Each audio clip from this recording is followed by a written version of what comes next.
lelo tozali na papa na biso Bernard Loufwa tomoni art oyo papa André Loufwa asala na kati ya fikili lelo tozwi archive oyo pembeni na yo toyebi te étant que artiste oyo bien formé et pas ya papa na biso a formati yo liloba nini okoki kozala nango par rapport ya bato oyo bazokanisa kaka lokola ye azalaki atiki biso œuvre wana ekufi to epa bana na ye to pa bato azalaki na mozingazinga batiki œuvre oyo ye ayebaki. Merci. Azali papa na ngai na ye bon musala epa na ye pendant nazalaki aneti Jésus Christ na papa na Joseph oyebi Jésus Christ azalaki charpentier ndenge wana bon nazokotela nga classe mais na vacances ma vie plutôt ma temps permettre déjà azalaki éveillé azako préparer na santé nga tamosuku nayeba azopesa na goût mais en tout cas tokanisa bongo te nakoki komikumisa te na travers batravail na batravo na ngai nde bokoki kodécouvrir ngai eloko esali mwa moke naza un peu ya kobombana po omoni ye moka kufi na age oyo tokoti 98e année na ye alors omoni chaque fois nazo travaille na atelier na ye omoni biloko nyonso ezosalama eza toujours na cache na ye alors mpana kodécouvrir ngai ezali mwa pasi mais na bamilie eza na bayebi bakomi koyeba sikoyo bato oyo bazolanda yo bazokomprendre vraiment malamu te ndenge bazomona yo balobi bameki kotravaille na kati ya atelier na ye lokola travailler lokola collègue bien lokola nani donc faut bato bakomprendre o bien oza nani epai ya papa. Exactement. Liboso nazalaki comme apprenti ti naye kosilisa omoni metala kaka etanke élève etanke mwana bien oza ndeko ya papa ou bien oza nani mpa na ye mwana mpenza biologique enfant biologique donc bon nasilisi onamonaki mpa na kokende te epuis ye aza koencadre nga kaka nazokontinue kosala na tele na ye na compte na ye azokofutanga moke moke.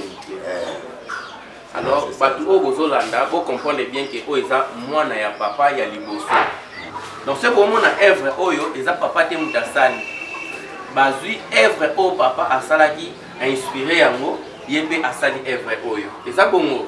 Alors nayebi te mo nini okoki koyebisa bato soki confiance nini bakoki kopesa o mpe ata lelo tobungisi papa oyebisa bato vraiment ke non œuvre oyo ezalaki pa papa est ce que yo mpe oza nango.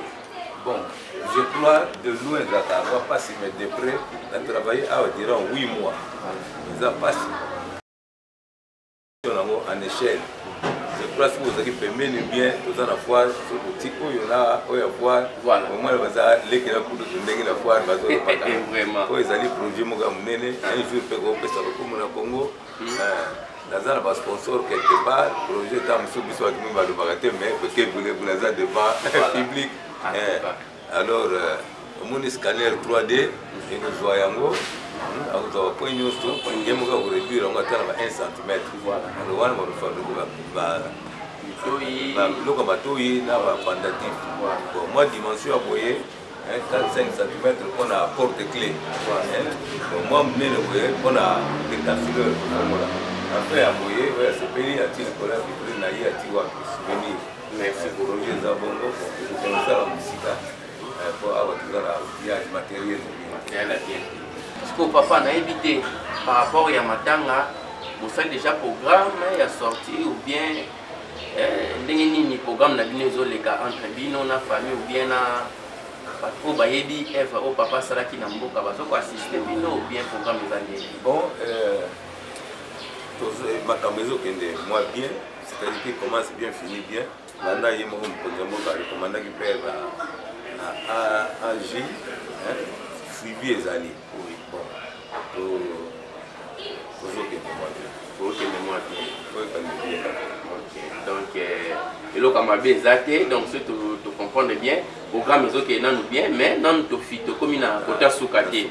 Parce que tu comme une soukate, tu vois, bakaka pour te zangater pour les en tout cas, merci beaucoup. Moi, étant que président Pacheli, artiste, quand on a eu papa Tiki Bisso, dans le bas quitté, il faut dans les cas, n'a pas coupé sa paix, pas mes condoléances na Bisso. Il y a Banagnos, na combo, il y a Force des Jeunes, groupe na Bisso, il yango tolekaki po topesa bino mpe bamecondoléance na biso.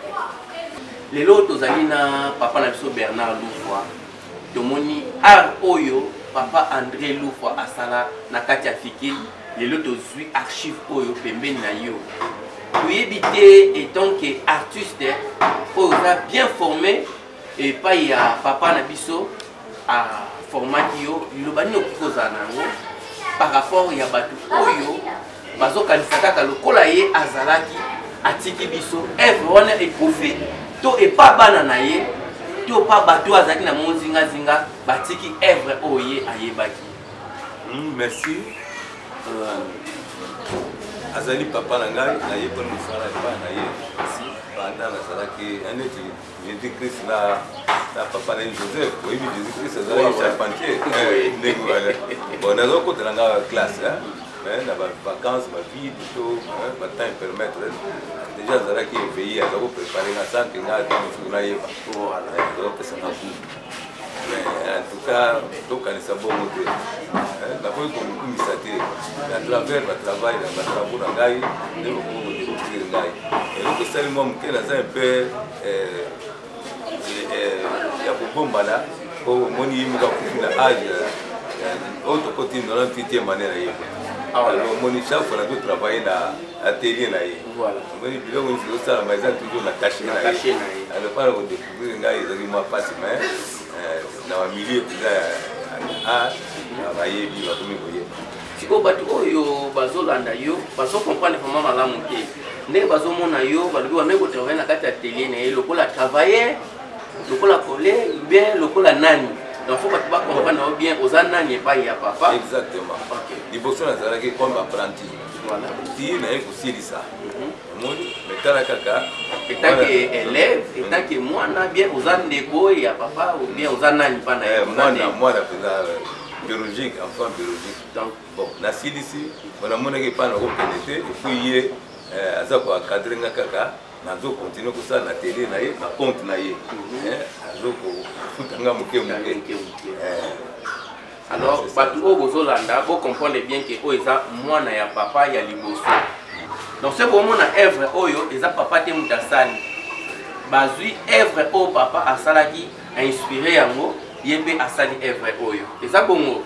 Alors nayebi te mo nini okoki koyebisa bato soki confiance nini bakoki kopesa o mpe ata lelo tobungisi papa oyebisa bato vraiment ke non œuvre oyo ezalaki pa papa est ce que yo mpe oza nango. Bon, je crois de loin ça va pas si mais de près on a travaillé à environ 8 mois. Ça passe en échelle. Je crois que vous avez permis bien aux en avoir sur le petit coup il y a voir au moins vous avez les qui la pour de la foire bazo vraiment. Pour les aller projet mo gamunene un jour pe go pesa ko mo na Congo. Dans un sponsor quelque part projet ta muso biso atu ba do bagate mais parce que vous les avez devant public. Alors mon scanner 3D et nous voyons au point nyonso yemoka ko réduire on atteint 1 cm. Alors wana mo fa loko batoyi na ba pendatif. Bon moi dimension aboye 4-5 cm on a porte-clé. Donc moi mnene boye on a décapsuleur voilà. Après aboye ouais c'est pays à titre pour la vitrine na ye ati wa souvenir. Merci pour Roger Zabongo pour commencer la musique. Pour avoir tout l'outillage matériel. Siko papa nayebi te par rapport ya matanga bosali déjà programme ya sortie ou bien ndenge nini programme na bino ezoleka entre bino na famille ou bien na bato oyo bayebi œuvre oyo papa asalaki na mboka bazoko assiste bino ou bien programme eza ndenge. Bon makambo ezokende moi bien c'est-à-dire qu'il commence bien finit bien landa ye moko mokonzi ya mboka rekomandaki mpe AG suivi ezali